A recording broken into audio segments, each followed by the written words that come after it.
In a way, I have always been a space handicapped. First, I was crushed in my mother's womb.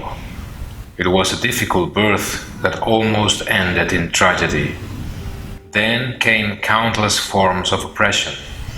The result was an incurable claustrophobia.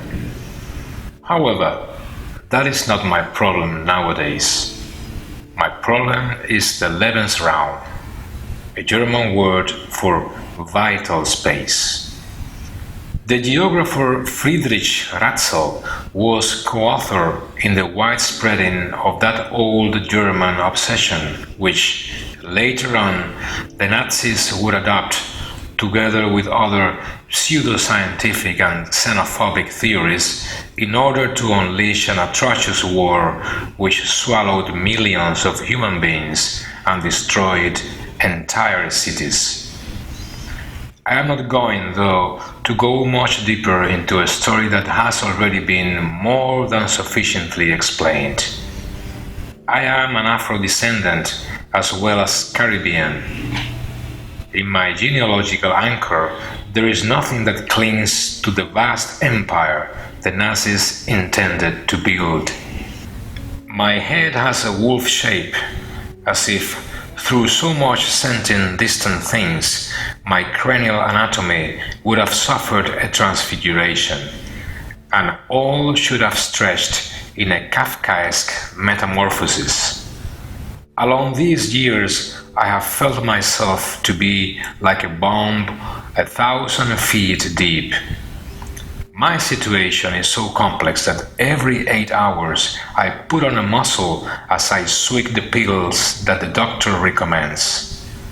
I don't want to hurt anybody, but if my own space goes on shrinking and misfortunes do not cease to harass me, I could become a threat for national security. I have a delicate ear which makes it impossible for me to sleep with so many boisterous beings around. I suffer from horrible nightmares, migraine, and flat feet.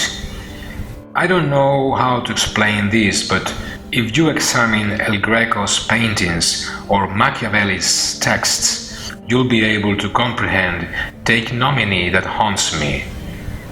History mixes memories and desires, as T.S. Eliot put it.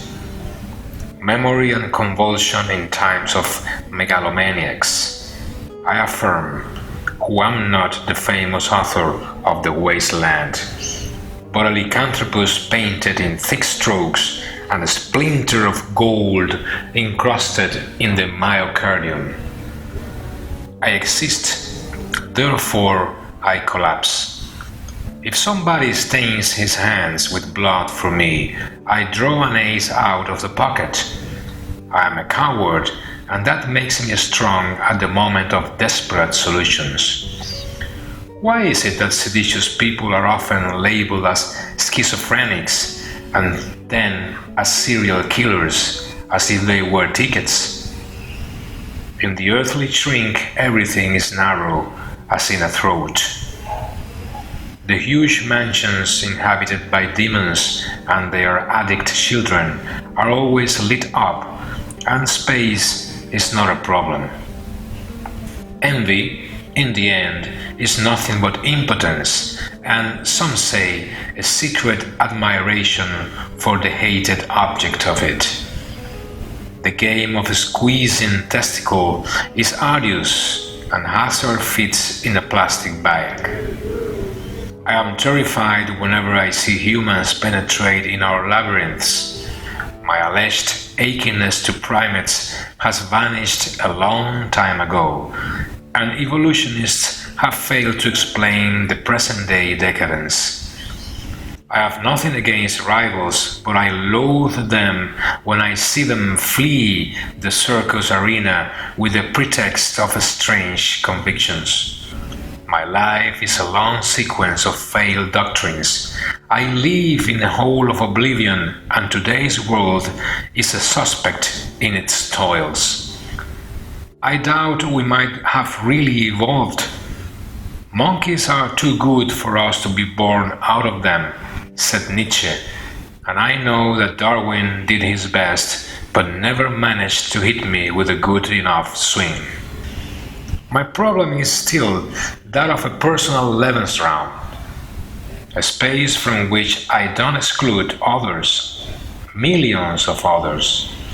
I want a space to live far from the ruins. The exit doors are open, but we know there are snipers on the roofs.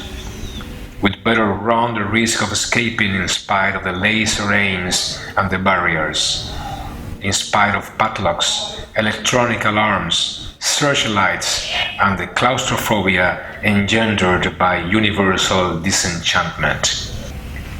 All due to that space that a few deny to us, something I learned in my mother's womb many years ago at the brink of an almost fatal birth.